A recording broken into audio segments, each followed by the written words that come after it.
तब बंगाल में 1931 में 26 जनवरी के दिन भारत का क्या है सेकंड, पहला तो 1930, समझ में आ रहा है, तो 1931 में सेकंड भारत का स्वतंत्र दिवस कहकर मनाने लगे थे। तो उस दिन क्या क्या घटनाएं हुई, अंग्रेज लोग या उनके जो पुलिस है, उनके अधिकारी है, किस तरह भारतीयों के ऊपर जुल्म किया, मगर भारतीय बिना डरे किस तरह उनका मुकाबला किया, किस तरह भारत देश के झंडे फहराए, किस तरह आंदोलन किया, किस तरह मार्च किया। तो ये सारी घटना को 31 में जो रियल में हुआ, उस घटना को सीताराम जी अपनी डायरी में लिखते हैं कि सुबह ऐसा हुआ था, मीटिंग पीटिंग, उसके बाद वहां गए, वहां पर झंडा फहराया, वहां से इधर गए इधर। तो ये सारा डिटेलिंग में आपको देखने को मिलता है। तो चलिए स्टार्ट करते हैं। लेखक खुद लिख रहे हैं 26 जनवरी आज का दिन तो अमर दिन है। आज के ही दिन सारे हिंदुस्तान में स्वतंत्रता दिवस मनाया गया था। 26 जनवरी 1930 को पहली बार स्वतंत्रता दिवस मनाया गया था और इस वर्ष भी उसकी पुनरावृत्ति फिर से मनाना, फिर से आना, रिपीट होना तो थी, जिसके लिए काफी तैयारियां पहले से की गई थी। तो 1931 पुनरावृत्ति हो रहा है, 30 में पहली बार, तो 31 में सेकंड टाइम, पुनरावृत्ति मतलब रिपीट आ रहा है, इसके लिए काफी तैयारी हो रही थी। भारत माता की जय, वंदे मातरम, इस तरह सब लिखे जा रहे थे, पर्चे बांटे जा रहे थे, उसके बाद झंडे बनाए जा रहे थे, तो तैयारियां हो रही थी। गत वर्ष अपना हिस्सा बहुत साधारण था, मतलब हम बंगाल में रहने वाले लोगों ने कलकत्ता की तरफ से, बंगाल में रहकर जो कलकत्ता में ज्यादातर रहते थे, हमने क्या है बहुत साधारण हिस्सा दिया था इस दिन के रूप में। गत वर्ष मतलब पहला जब मनाया गया उतना जोर शोर से हमने क्या है पार्टिसिपेट नहीं किया था, भाग नहीं लिया था। इस वर्ष जितना अपने दे सकते थे दिया था, जितना हो सके उतनी जोश के साथ 1931 वाले इस 26 जनवरी के स्वतंत्रता दिवस में हमने अपना योगदान दिया, अपना पार्ट निभाया, दे सकते थे दिया। केवल प्रचार में 2000 रुपया खर्च आया, केवल प्रचार में इस तरह करने के लिए, सब झंडे बनाने में, लिखने में, स्लोगन्स लिखने में, तो उसी में 2000 रुपए, उस टाइम के 2000 रुपए खर्च किया गया था। सारे काम का भार अपने समझते थे, अपने ऊपर है। सारे जो भी काम करना है, सारे लोग जो पश्चिम बंगाल, अभी का पश्चिम बंगाल, तब बंगाल कहकर था, तो बंगाल में कलकत्ता में रहने वाले लोगों ने क्या किया था, सारा जो भी काम है वो काम का भार मतलब वजन, जो वेट है, तो वो अपने समझते थे। अपने मतलब खुद का, भारत देश के लिए कर रहे हैं, ये क्या है, ये हमें जिम्मेदारी लेना है, इसका कहकर भार, उसका वजन लेना मतलब क्या होता है, जिम्मेदारी लेना, उसका बोझ उठाना, उसका जो भी खर्चा पानी है वो करने के लिए अपने ऊपर लेना, अपने ऊपर है। और इसी तरह जो कार्यकर्ता थे उसके घर जाकर समझाया गया, और यही बात हर एक कार्यकर्ता, स्वतंत्रता आंदोलन में हर एक व्यक्ति जो भी आगे आ रहा था उन सबको समझाया गया कि जोर शोर से भाग लो, हमें क्या है मार्च निकालना है, झंडे फहराना है, स्लोगन्स बोलना है, भारत माता की जय, इस तरह सब बोला गया था। बड़े बाजार के प्राय मकानों पर राष्ट्रीय झंडा फहरा रहा था। बड़े बाजार जो सबसे मेन बाजार है, वहां पर जितने भी क्या है मकान है, घर है, उसके ऊपर हमारा राष्ट्रीय जो झंडा था उस समय का, मतलब तिरंगा, उसी के अंदर क्या है, ये हमारे गांधी जी का जो चक्र होता है वो था उस समय, तो वो था, फहरा रहा था। और कई मकान तो ऐसे सजाए गए थे कि ऐसा मालूम होता है कि मानो स्वतंत्रता मिल गई हो। तो इस तरह मकानों को सजाया गया था रंग बिरंगे, और इस तरह प्रभात फेरी के लिए निकाला गया था, तो झंडे लगाया गया था, ऐसा कि जैसे हमें ऑलरेडी स्वतंत्रता मिल गई है। स्वतंत्रता सच में मिली थी क्या 31 में, 1931 नहीं, तो मगर स्वतंत्रता मिली है, इस तरह दिखाई देने लगा था, उस तरह घरों को सजाया गया था। कलकत्ते के प्रत्येक भाग में ही झंडे लगाए गए थे, हर एक तरफ किधर भी देखो भारत देश का तिरंगा झंडा दिखाई दे रहा था। जिस रास्ते से मनुष्य जाते थे उसी रास्ते में उत्साह और नवीनता मालूम होती थी।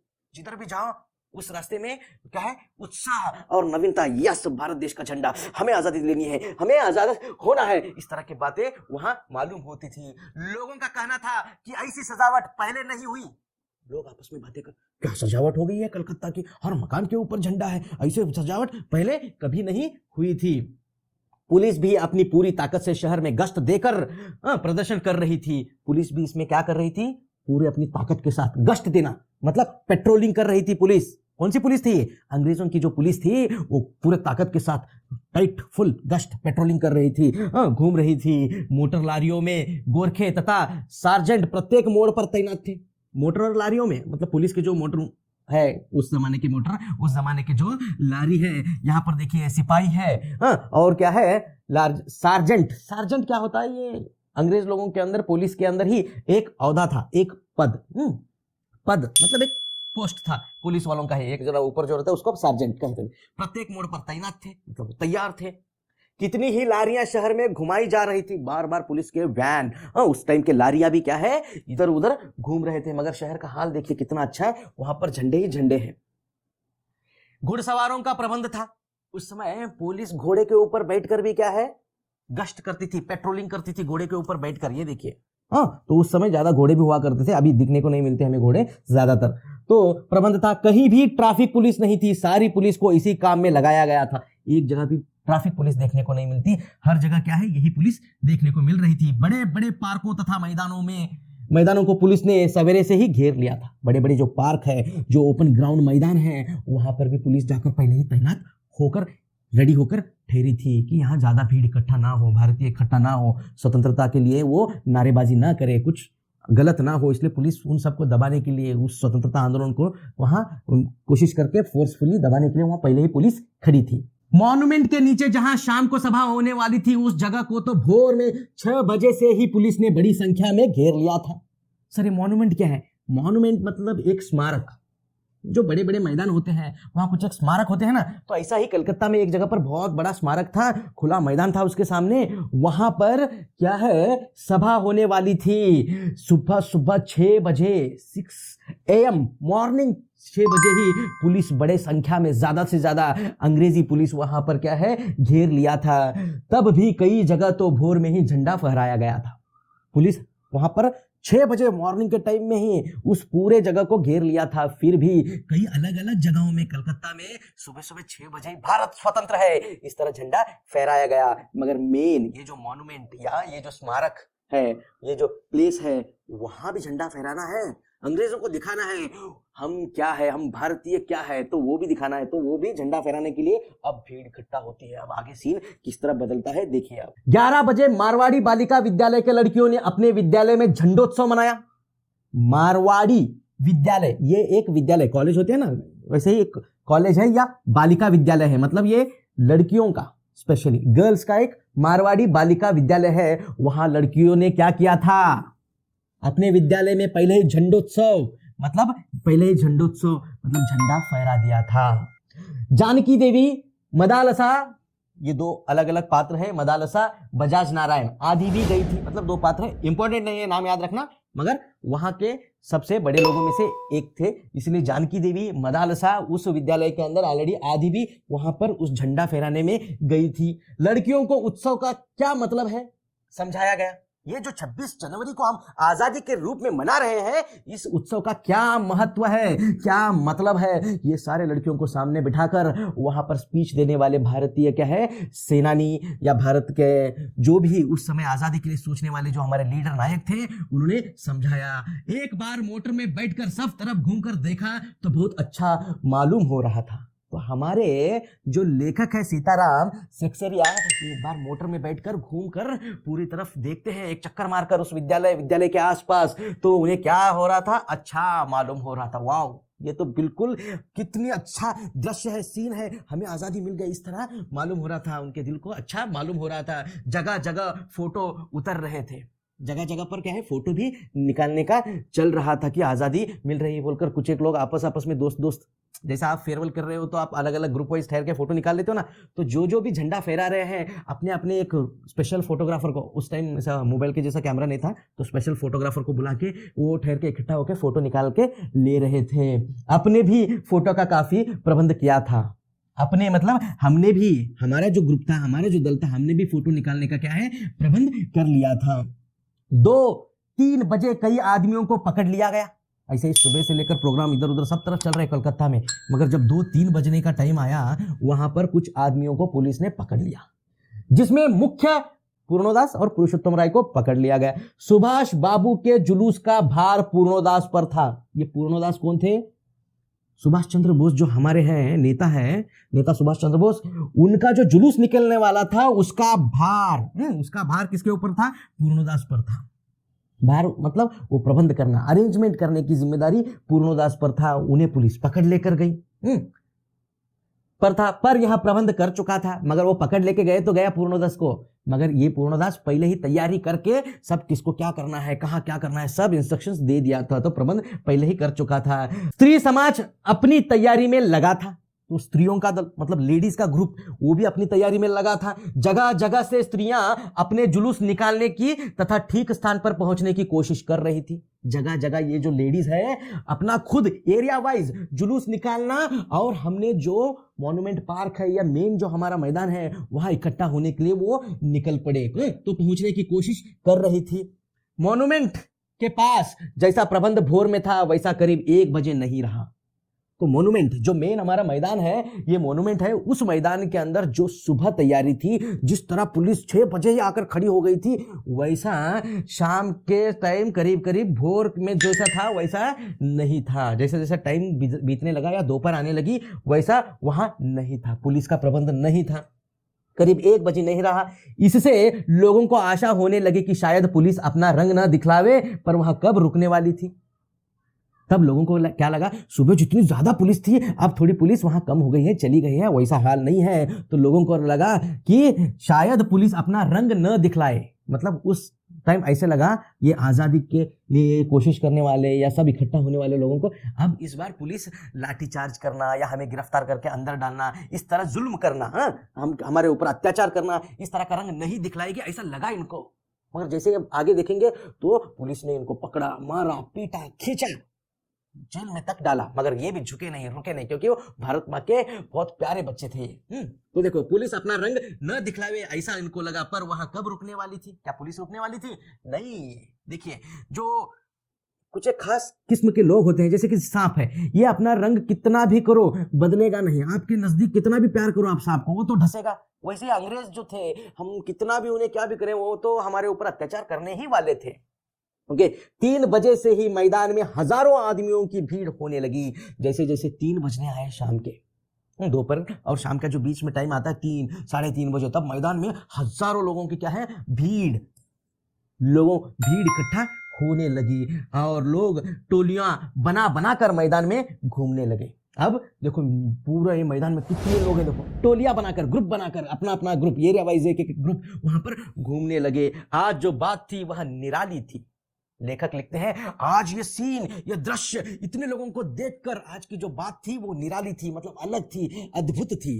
अब सीन देखिए, मॉन्यूमेंट के सामने इतने सारे लोग ग्रुप में, हजारों के तादाद में लोग वहां खड़े हैं। अब पुलिस भी क्या है, एक नोटिस निकालती है, कि क्या है वो नोटिस, वो इस तरह अगर से आप ऐसा करेंगे तो हम आपको जेल में डालेंगे, इस तरह सब अंग्रेज पुलिस बोल रही है। अब देखिए, जब से कानून भंग का काम शुरू हुआ है तब से आज तक इतनी बड़ी सभा ऐसे मैदान में नहीं की गई थी, और यह सभा तो कहना चाहिए कि ओपन लड़ाई थी।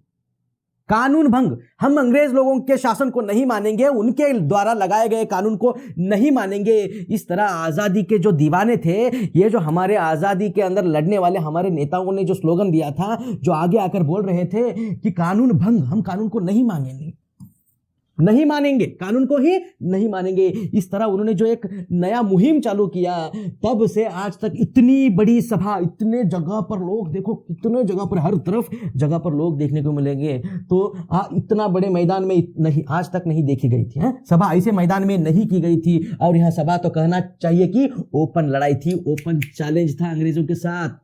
हम तो आपके कानून को नहीं मानेंगे, कानून भंग, आपके कानून को नहीं मानेंगे। तो पुलिस कमिश्नर का नोटिस निकल चुका था, तो पुलिस कमिश्नर का देखो नोटिस निकल चुका था कि अमुक अमुक धारा के अनुसार कोई सभा नहीं हो सकती है। मतलब सेक्शन इसके द्वारा, सेक्शन उसके द्वारा, XYZ जो भी सेक्शन है, सेक्शन के अनुसार, धारा के अनुसार कोई भी सभा नहीं हो सकती। आप इस तरह एक जगह पर इकट्ठा होकर सभा नहीं कर सकते। इस तरह नोटिस निकल गई। जो लोग काम करने वाले थे उन सबको इंस्पेक्टरों के द्वारा नोटिस और सूचना दे दी गई थी कि आप यदि सभा में भाग लेंगे तो दोषी समझे जाएंगे। जो भी इस सभाओं में मुख्य रूप से आगे आकर काम करने वाले हमारे स्वतंत्रता सेनानी के जो भी एक थोड़ा बहुत लीडर का टाइप काम कर रहे थे, उनको पहले ही नोटिस, पर्सनल नोटिस भेज दिया गया था कि अगर से आप सूचना द्वारा नोटिस और सूचना दे दी गई थी, आप यदि सभा में भाग लेंगे तो आपको क्या समझा जाएगा, दोषी, गुनहगार, आपको पकड़कर जेल में डाला जाएगा। इस तरह नोटिस पहले उनको डराने के लिए भेज दिया गया था। इधर काउंसिल की तरफ से नोटिस निकल गया था कि मॉन्यूमेंट के नीचे ठीक 4:24, टाइम देखिए आप, काउंसिल। ये काउंसिल क्या है? मतलब कलकत्ता के अंदर, बंगाल के अंदर जो कलकत्ता है, वहां पर हमारे आजादी के लिए लड़ने वाले जो लोगों ने मिलकर एक कमेटी बनाई थी, उस कमेटी के अंदर ही, काउंसिल के अंदर ही उन्होंने तय किया था कि 26 जनवरी जो डे है हमारा 1931 वाला, आज के दिन शाम को 4:24 मतलब PM 4:24 PM को हम क्या करेंगे? झंडा फहराएंगे। ये पहले ही बात तय हो गई थी। तरफ से नोटिस निकल गया था कि मोन्यूमेंट के नीचे, मोन्यूमेंट ये इसके नीचे, मोन्यूमेंट के नीचे ठीक 4:24 पर झंडा फहराया जाएगा। तो लोग तो पहले से ही मेंटली प्रिपेयर थे, 4:24 को झंडा फहराना है तथा स्वतंत्रता की प्रतिज्ञा पढ़ी जाएगी, स्वतंत्रता की प्रतिज्ञा पढ़ी जाएगी। इस तरह बात हो गई थी। सर्वसाधारण की उपस्थिति होनी चाहिए, हर एक सर्वसाधारण, सबसे कोई सा भी व्यक्ति हो, भारत देश का जो भी बच्चा है, बेटा है, बड़ा है, बुजुर्ग है, स्त्री है, पुरुष है, सब लोग वहां पर मौजूद होना चाहिए, उपस्थित होना चाहिए। खुला चैलेंज देकर ऐसी सभा पहले नहीं की गई थी। इस तरह अंग्रेजी पुलिस को, उस समय की अंग्रेजी सरकार को खुला चैलेंज देकर इस तरह की सभा पहले कभी नहीं की गई थी। अब ठीक 4:10 होते आ गए शाम के। हाँ, झंडा कब फहराना है? 4:24, यह फाइनल हुआ था पहले ही। तो 4:10 पे, ये सीन अच्छे से देख लीजिए आप। तो अब 4:10 पर सुभाष बाबू जुलूस लेकर आए, लोगों का झुंड लेकर, जुलूस लेकर वहां पर हमारे सुभाष बाबू, कौन है ये? सुभाष चंद्र बोस, नेता सुभाष चंद्र बोस वहां पर जुलूस लेकर आए। उनको चौरंगी पर ही रोका गया था। उनको चौरंगी एक प्लेस आता है, वहीं पर जो आ रहे थे रास्ते में ही, वहां उन्हें सुभाष बाबू को रोका गया। पर भीड़ की अधिकता के कारण पुलिस जुलूस को रोक नहीं सकी। इतनी भीड़ लेके आए थे हमारे सुभाष चंद्र बोस जी कि उतने भीड़ को कंट्रोल पुलिस नहीं कर पाई चौरंगी के पास। तो उन्हें बाईपास करते हुए, पुलिस को हटाते हुए सुभाष चंद्र बोस आगे निकल आते हैं। पर भीड़ की अधिकता के कारण पुलिस जुलूस को वहां अधिक देर तक रोक नहीं सकी। मैदान के मोड़ पर पहुंचते ही पुलिस ने लाठियां चलाना शुरू कर दिया। मैदान के पास, मतलब वो मोड़ पास होकर मैदान में जब आए, जहां पर ये मॉन्यूमेंट है, उस मैदान पर आए, तो वहां पर आते ही पुलिस क्या है? लाठियां चलाना शुरू कर देती है। बहुत आदमी घायल हुए, उसमें सुभाष बाबू पर भी लाठियां पड़ी, बहुत लोग घायल हुए, उसमें हमारे सुभाष बाबू के ऊपर भी लाठियां पड़ी। तब ये लाठियां पड़ रहे तो भी वो क्या कहते हैं? देखो, सुभाष बाबू बहुत जोर शोर से वंदे मातरम इस तरह बोल रहे थे। ज्योतिर्मय गांगुली ने सुभाष बाबू से कहा, वहां पर एक ज्योतिर्मय गांगुली बोलकर एक और नेता है, वो कहते हैं सुभाष बाबू को, इधर आइए। पर सुभाष बाबू ने कहा आगे बढ़ना है, इधर आइए, इधर आइए, वहां बहुत लाठियां गिर रही, इधर आइए। मगर हमारे सुभाष बाबू कहते हैं नहीं नहीं, रुक नहीं सकते, हमें आगे बढ़ना है। यह सब तो अपने सुनी हुई लिख रहे हैं, पर सुभाष बाबू का और अपना विशेष फासला नहीं था। अब ये सेंटेंस क्या है सर? देखो, आज तक आजादी की लड़ाई में क्या हुआ, या 1931 में जब कलकत्ता में क्या हुआ, ये सब लोगों ने अलग अलग डायरियों में, अलग अलग भारत के स्वतंत्रता संग्रामों के किस्सों में लिखा है। मगर सब लोग अपनी सुनी, अपने अपने सुने हुए हिसाब से लिख रहे हैं। मगर मैं सुभाष बाबू के साथ, नेताजी के साथ, नेता सुभाष चंद्र बोस के साथ वहीं पर खड़ा था। कौन कह रही है? हमारे सीताराम सेक्सरिया, जो लेखक है इस पूरे कहानी के, या जो भी घटना घटी है उसके, वो कहते हैं सब लोग, अलग अलग लोग लिखने वाले अपनी सुनी, जो जो उन्होंने सुना है वो लिख रहे हैं, मसाला डालकर, एक्स्ट्रा कम जो कुछ भी है। मगर मैं सुभाष बाबू के साथ, मेरा उनका विशेष फासला नहीं था, मतलब नो डिस्टेंस, हम ज्यादा करीब थे, दोनों एक हिसाब से दोस्त के जैसे थे। लेखक कह रहे हैं यहाँ पर सीताराम जी, तो मैंने जो आंखों से देखा, मैं वहां उस दिन था, वही लिख रहा हूं। सुभाष बाबू बड़े जोर से वंदे मातरम बोलते थे, यहां अपनी आंख से देखा। सुभाष बाबू वंदे मातरम ऐसा नहीं बोलते थे, हमारे नेता सुभाष चंद्र जी क्या बोलते थे? वंदे मातरम इस तरह चिल्लाकर वहां बहुत जोर से बोलते थे। पुलिस भयानक रूप से लाठियां चला रही थी। पुलिस क्या कर रही थी? भयानक रूप से लाठियां चला रही थी। ये सब मैंने अपनी आंखों से देखा है। क्षितिज चटर्जी का फटा हुआ सिर देखकर तथा उसका बहता हुआ खून देखकर आंख मिच गई। सर, एक क्षितिज चटर्जी कौन है? इन्हीं के साथ में आया हुआ एक व्यक्ति है, वहां पर का ही, जो भारत देश के आजादी के इस आंदोलन में आगे आगे आ रहा था, बहुत ही बहादुर था। उनका नाम था क्षितिज चटर्जी। तो ये आगे आ रहे थे, तो पुलिस ने इनको बहुत बुरी तरह से वहां पर उनके ऊपर लाठियां प्रहार कर दी, लाठियां चलाई। चटर्जी का फटा हुआ सिर, ये देखिए आप, इनका सिर फट गया, यहाँ से खून आ रहा है, इधर खून है, इधर खून है। यह देखकर मैं भी वहीं पर था, मैंने अपनी आंखें, अपने आप मेरी आंखें मिच गई। मतलब देखो, मिंच जाना मतलब वो जो पुलिस मार रहा है वो देख बोलकर आंखों को मैंने इस तरह मिंच लिया, अपने आप मेरी आंखें बंद होने लगी, उस तरह पुलिस उन्हें मार रही थी। इधर यहाँ हालात हो रहे थे कि उधर स्त्रियां मॉन्यूमेंट की सीढ़ियों पर चढ़ झंडा फहरा रही थी और घोषणा पड़ रही थी। इधर पुलिस पूरे ताकत से सुभाष चंद्र जी को रोकने की कोशिश कर रही है, मगर उसी मैदान में एक तरफ हमारे बहादुर स्त्रियां क्या करते हैं, वहां पर आगे बढ़कर इन चिड़ियों के ऊपर चढ़कर वहां झंडा फहराकर, इतना ही नहीं वो घोषणा पड़ रही थी, वंदे मातरम, भारत माता की जय। इस तरह हमारी स्त्रियां ज्यादा से ज्यादा क्या है, बहादुरी दिखाकर आगे बढ़ रही थी। स्त्रियां बहुत बड़ी संख्या में पहुंच गई थी, प्राय ये सभी के हाथों में झंडा था। स्त्रियां, एक स्त्री, दो स्त्री, ऐसा नहीं है, बहुत ज्यादा संख्या में वहां पर स्त्रियां आगे बढ़कर आ गई थी और प्राय ये सभी के हाथों में झंडा था, मतलब हर एक के हाथ में तकरीबन झंडा देखने को मिल रहा था। 98% लोगों के हाथ में झंडा वहां पर था। जो वॉलंटियर गए थे वे अपने स्थान से लाठियां पड़ने पर भी नहीं हटते थे।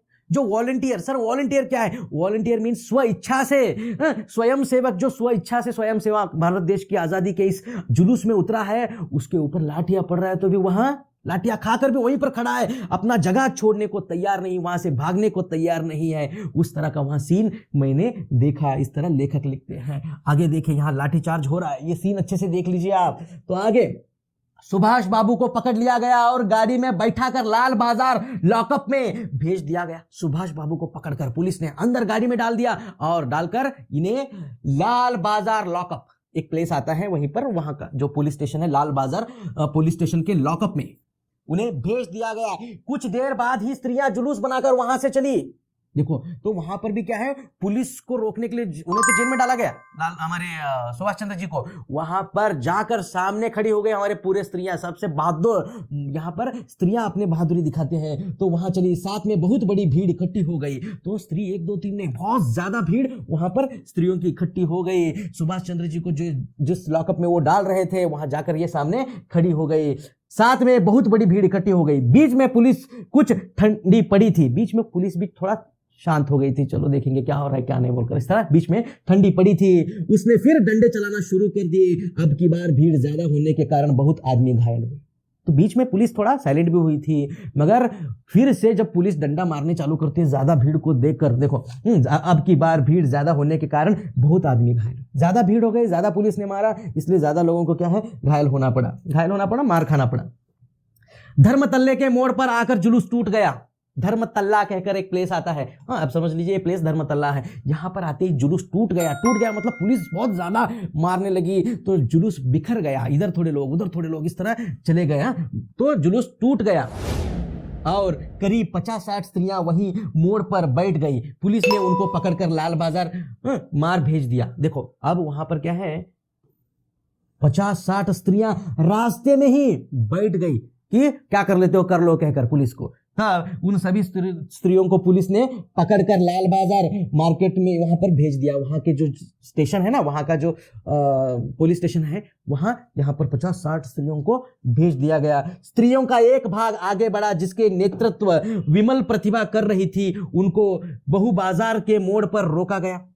देखो, स्त्रियों का एक भाग आगे बढ़ा, इतना होने के बाद भी और एक तरफ से क्या है, स्त्रियों का एक भाग आगे बढ़ा, जिसका नेतृत्व, जिसका लीडरशिप, जिसका जो आगे जाकर जो सबको बता रही थी कि क्या करना है क्या नहीं, वो थी विमल प्रतिभा। इसमें अभी आप मैं बता नहीं सकता, ऐसा समझ लीजिए किसी एक को। तो विमल प्रतिभा कर रही थी, उनको बहु बाजार के मोड़ पर रोका गया। उनको भी क्या है, एक बहु बाजार कहकर आता है, वहीं पर उन्हें रोका गया और वे वही मोड़ पर बैठ गई। वो वहीं पर मोड़ पर वो सारे स्त्रियों को लेकर बैठ गई। आसपास बहुत बड़ी भीड़ इकट्ठी हो गई, जिस पर पुलिस बीच बीच में लाठी चलाती गई। ये सारे वहीं पर इकट्ठा होकर बैठ गई, तो बीच बीच में पुलिस उनके ऊपर लाठी मारती थी। फिर चुप बैठती थी, फिर इधर उधर लोग इकट्ठा, फिर उनको भगाने में जाती थी, फिर आती थी, फिर इन्हें लाठी मारती थी। इस तरह का सीन वहां हमें देखने को मिल रहा था।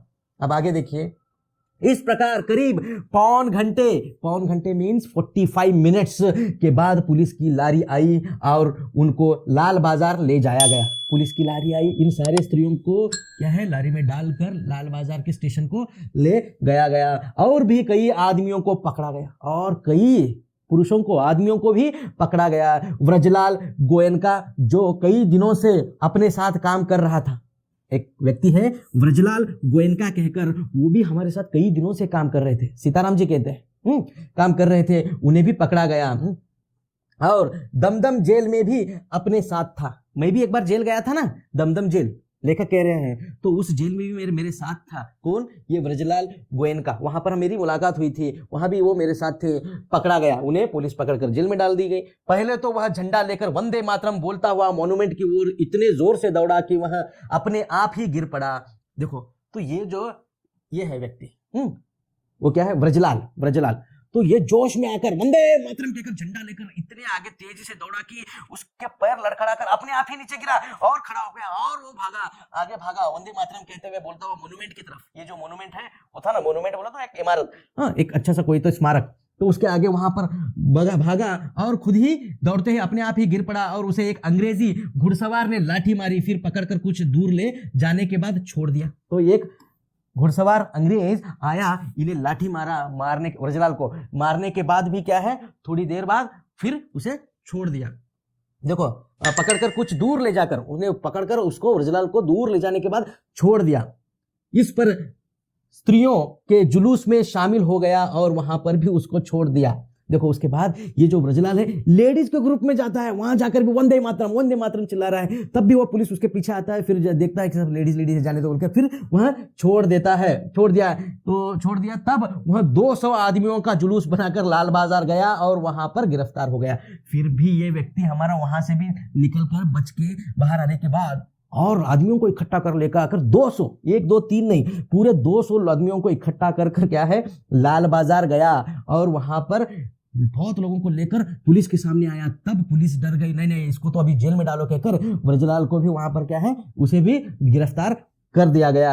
मदालसा भी पकड़ी गई थी, उससे मालूम हुआ कि उसको थाने में भी मारा था। मदालसा बोलकर कहकर एक स्त्री है, उसे भी पकड़ा गया। यहाँ पकड़ने के बाद पुलिस स्टेशन में ले जाकर भी उसे मारा। ये कैसे पता चला? मैं उससे बातें किया ना बाद में, तब मुझे यह मालूम हुआ कि उसको थाने में भी मारा था। सब मिलाकर 105 स्त्रियां। आज जो है हम आजादी इतने आराम से एंजॉय कर रहे हैं ना, उसके अंदर कितना योगदान है, केवल पुरुषों का नहीं, स्त्रियों का भी हमें देखने को मिलता है। 105 स्त्रियां पकड़ी गई थी। पुलिस ने 105 लेडीज को पकड़कर जेल में डाला था। बाद में रात को 9 बजे सबको छोड़ दिया गया।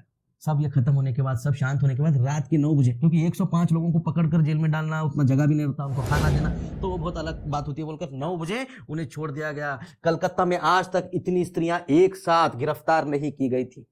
कलकत्ता में इतनी स्त्रियां एक साथ आज तक कभी भी गिरफ्तार नहीं की गई थी। दिस इज फर्स्ट टाइम 105 स्त्रियां।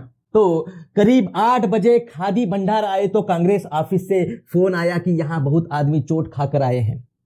देखो, अभी ये सर 8 बजे कैसा, अभी तो 9 बजे छोड़ दिया बोला आपने, तो लिखते टाइम 9 बजे का सीन पहले लिख रहे हैं। कहते हैं 8 बजे भी कुछ हुआ। जब हम खादी भंडार कहकर पहुंचे, एक प्लेस है जहां खादी से कपड़े बनते हैं ना, खादी के रुई वाले खादी, तो वो भंडार आए तो वहां कांग्रेस ऑफिस से फोन आया कि यहाँ बहुत आदमी चोट खाकर आए हैं। बहुत लोगों को ये सब मारने के वजह से वहां पर जितने भी हमारे पास ये पुरुष हो स्त्री हो, सबको देखो यहाँ पर बहुत लोग क्या है चोट खाकर आए कहकर कांग्रेस ऑफिस से फोन आया था कि यहाँ बहुत सारे लोग आए हैं, बहुत उनको मारा गया है, खून बह रहा है, इलाज चल रहा है उनका। तो आदमी चोट खाकर आए हैं और कई की हालत संगीन है, गंभीर है, बहुत मुश्किल है। मार इतना गहरा है शायद जान भी जा सकती है, किसी का हाथ टूटा है, किसी का पैर टूटा है, संगीन गंभीर है। उनके लिए गाड़ी चाहिए, तो फिर वहां पर एडजस्टमेंट करते हैं हमारे इंडियंस, मतलब हमारे लोग ही एडजस्ट करते हैं। आप ऐसा मत सोचो किसी ने दूसरे अंग्रेजों ने किया है। जानकी देवी के साथ वहां गए। मैं किनके साथ गया था वहां? जानकी देवी के साथ। मैं मतलब कौन? सीताराम सेक्सेरिया लेखक हमारे गया। बहुत लोगों को चोट लगी हुई थी, देखा बहुत लोगों को चोट लगी थी। डॉक्टर दास गुप्ता उनकी देखरेख तथा फोटो उतरवा रहे थे। डॉक्टर दास गुप्ता कहकर है, वो डॉक्टर क्या कर रहे थे? उनकी देखरेख कर रहे थे। और एक फोटोग्राफर अपना खुद का उसे भी लेके गया था, क्योंकि ये सब बहुत बड़े सीन्स है। ये दृश्य मामूली दृश्य नहीं है। जब भारत स्वतंत्र होगा तो देख कर देखिए, उस जमाने में जब इस तरह स्वतंत्रता आंदोलन के लिए हमने कूदा था तो ये सीन हुआ था। ये मालूम होना चाहिए ना आपको, इसीलिए तो चैप्टर रखा गया है कि स्वतंत्रता बैठे जगह यूं करते ही नहीं मिली। बहुत मेहनत किया गया है, खून पसीना बहाया गया है। पसीना कम कमाए, खून ज्यादा बहाया गया है, तब जाकर ये आजादी मिली है। तो डॉक्टर साहब इलाज कर रहे थे और फोटो भी क्या है उतारे जा रहे थे। उस समय तक 67 आदमी वहां आ चुके थे। कितने? 67। 67 लोग वहां आ चुके थे। बाद में तो 103 तक आ पहुंचे। वहां पर जब इलाज हो रहा है तो पहले 67 आए, उसके बाद 103 लोग आए। मतलब लोग बढ़ते ही जा रहे, उतने लोग वहां घायल हुए इस पूरे जुलूस में। ओके, अस्पताल गए, लोगों को देखने से मालूम हुआ कि 160 आदमी तो अस्पताल में पहुंचे हैं। तो नंबर्स बताना चाहते हैं लेखक, क्या कितने लोग घायल हुए थे, मार खा चुके थे। 160 आदमी तो अस्पताल में से पहुंचे, और जो लोग घरों में चले गए वो अलग, मतलब बिना बोले कुछ दिखाए, इधर दिखाए। कई लोग मेरा मैं इलाज कर लूंगा कहकर जो अपने आप घर को चले गए वो तो बोल ही नहीं सकते। तो कम से कम 200 लोगों को तो बहुत गंभीर अलग अलग तरह से मार पड़ी थी। हाँ, लोग घरों को चले गए, वे अलग हैं। इस प्रकार 200 घायल जरूर हुए थे। 200 लोगों ने यहाँ पर क्या है, अपनी जान हथेली पर रखकर अंग्रेजों के खिलाफ गए थे। तो ये घायल जरूर हुए थे। पकड़े गए आदमियों की संख्या का पता नहीं चला, कितने लोग पकड़े गए वो पता नहीं। अभी जेल में जितने हैं वो छूट गए या छोड़ दिए गए, मार खाकर ये जो इधर उधर है उनकी संख्या इतनी थी पता नहीं। पर लाल बाजार के लॉकअप में स्त्रियों की संख्या 105 थी। लाल बाजार के पुलिस स्टेशन के लॉकअप में ही 105 स्त्रियां थी। आज तो जो कुछ हुआ वह अपूर्व हुआ था। अपूर्व, अपूर्व शब्द का मीनिंग होता है इससे पहले कभी नहीं हुआ। आज जो हुआ इससे पहले कभी नहीं हुआ। आज पहली बार बंगाल के तरफ से, कोलकाता से स्पेशली इतना जोर शोर से क्या है, भारत के स्वतंत्रता के लिए इतना अच्छा सा क्या है हमने जुलूस निकाला। जो कुछ हुआ ऐसा अभी पहले कभी नहीं हुआ था। बहुत जोश हमने दिखाई। इस तरह बंगाल के नाम या कलकत्ता के नाम पर कलंक की यहाँ काम नहीं हो रहा है, वह आज बहुत अंश में धुल गया। इससे पहले भारत के अलग अलग प्लेसेस में बातें होती थी कि कोलकाता में तो आज़ादी के लिए कुछ किया ही नहीं जा रहा है, वहाँ के लोग तो कोशिश ही नहीं करते, शायद वो डरपोक है, शायद वो बुज़दिल है। इस तरह दूसरे स्टेट्स या दूसरे स्टेट तो नहीं थे, दूसरे प्लेसेस के लोग बातें किया करते थे कोलकाता के बारे में। मगर आज जो हुआ अद्भुत हुआ, अपूर्व हुआ। वो कहते हैं बंगाल के नाम या कलकत्ता के नाम, आज पर जो कलंक था, जो धब्बा था, यहाँ के लोग कुछ करते ही नहीं, स्वतंत्रता के लिए कोशिश ही नहीं करते, आवाज ही नहीं उठाते, कोई जुलूस नहीं निकालते, तो यहाँ काम नहीं हो रहा ऐसा सोचते हैं। आज बहुत अंश से धुल गया। मतलब आज वो जो कलंक है, वो जो धब्बा है, वो जो बैड नेम था हमारे ऊपर, वो आज पहली बार बहुत तकरीबन धुल गया। और लोग सोचने लग गए कि यहाँ भी बहुत सा काम हो सकता है। लोग सोचने लगे कि कलकत्ता में भी बहुत जबरदस्त काम हो सकता है आज़ादी के लिए, अब उधर से भी हमें ताकत लगानी चाहिए। इस तरह लोग अब सोचने लगे। ये था डायरी का एक